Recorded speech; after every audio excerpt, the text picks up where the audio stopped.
Okay, this sequence I'm going to do, I'm already just over halfway through my normal routine, my practice. Oh, you might have noticed George in the background. That's what I call him. There's you can't see it on camera, I don't think, but there's an elephant in there, and he's like one of those waterfall things. It's pretty cool. Sometimes I have it on, sometimes I don't during my practice. But what I want to show you here, this is a little bit more involved. It's more taxing, and it ties more things together. Like I've said, eyes closed, controlling your breath, the rectangular and squared breathing, and moving slowly. Okay, and having a pause at a certain point. So I'm going to go right into the next part of my practice, and this is probably, I don't know, a 4 or 5, I don't know how long it is, I've not timed it, but I'm going to go into it. It first starts with doing push-ups, and then it gets into, I move into pigeon and so forth, but my heart rate gets up from doing the push-ups, and then I tax my body in a different way. You'll see. And so I'm just going to show it to you, and we'll go from there. So I'll just start from down dog. From here, I come forward into plank, and now I'm going to do 20 push-ups. And then I take this leg off for 5.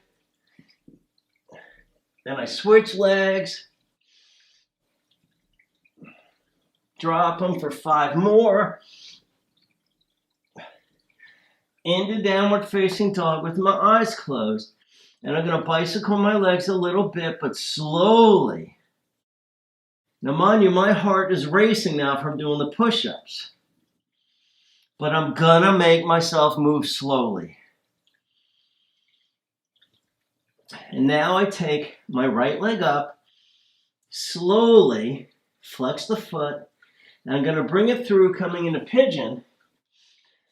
I'm going to take the top of my foot, go back, so I'm opening the hip up here, and this is the Muladhara chakra, which is more connected to our animal instincts. But here, I'm arching back.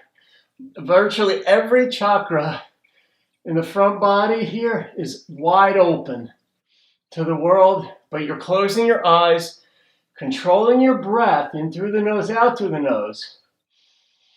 After doing those push-ups, my body is demanding oxygen. And that's what I want to point out is key. In between the inhalations and exhalations, you pause. Normally when we breathe, we don't think about it. So it's like, there's no pause in between, essentially. We're purposely putting a pause in there. Our body is saying, let me exhale right now. And you pause. Then it's going to say, let me inhale right now. But you're going to pause. You're making yourself aware of your body's demands for oxygen, but you're saying, we're going to pause here for a moment. And that's what you need to do. We need to do when we get angry and we're going to a place we know we don't like. Maybe we're about to launch, and we're like, nope, I'm not feeding that adrenaline. Adrenaline is to anger what oxygen is to push-ups and sit-ups and vigorous activity. Your body is producing it, it wants it, it demands it, and you're going to say, no, we're going to just pause a little bit longer and see what happens. And what happens when you control your breath more, your heart rate slows down. So I'm going to go back to pigeon now, right where I was. I say, like this. Front body is open. And when you go in this posture and your lungs are expanding and contracting quickly, it's harder. It's harder, but you're putting yourself in a demanding position to gain control. If your intention is to overcome anger, in extreme situations, you need to be mindful and present. So this is what we're doing. We're putting ourselves in an extreme situation, so to speak, oxygen-wise on the mat, and we're just having no tension in our face. Back, rectangular breathing, which is 4 inhalations, 4 seconds to inhale, pause for 2, Exhale for 4, pause for 2.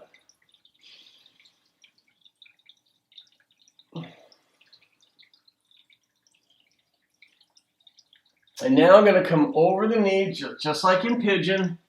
Right chest over the right thigh. And I rotate gently into the right side here. So I feel that stretch more in the right buttock on this side. And then I roll slowly over into the left. And now I come back up. Eyes are closed. Heart is open to the world, which is a risk. Especially if you're an angry person, then it's a bigger risk. And now we're going to lower our chin to our chest slowly. Bring our head up, pause, turn to the right. Now we're going to come back to the left, but we're going to pause right in the middle. And then go to the left. Now come back center, pause, release hands to heart center. You can take them out and look up. You're wide open here to the world. And close, bringing palms together and coming back down. And then I come into down dog and then I do the other side. So that, which I will do after I turn the camera off and explain this, that is where when you strain yourself, not strain, but challenge yourself with your breath, with your muscles, with your posture, eyes closed, but you're still mindful of doing those little pauses. Those pauses are essential. When you train yourself, basically give yourself permission to pause. It changes you. You'll become a better listener. I know, because I've experienced this myself. I didn't used to be a good listener. I've heard from a lot of people that I'm a really good listener now. Oh man, does that feel good, because I had to work at it. I didn't grow up in a family that encouraged, it wasn't very patient. We were just sort of like all frenetic and go, go, go. Anytime there was a split second to get a word in, you jumped right in there and da-da-da-da-da. So monkey mind was developed there, and that is terrible to have if you're trying to control any aspect of your behavior or emotionality. So controlling your breath, giving yourself permission just to pause and come back. Those habits that you can develop in your yoga practice will benefit you greatly off the mat. Of course, in conjunction with controlling your breath, making sure to be aware of keeping rectangular or squared breathing or whatever type of breathing helps in the moment. So I'm going to go on with my practice. Namaste.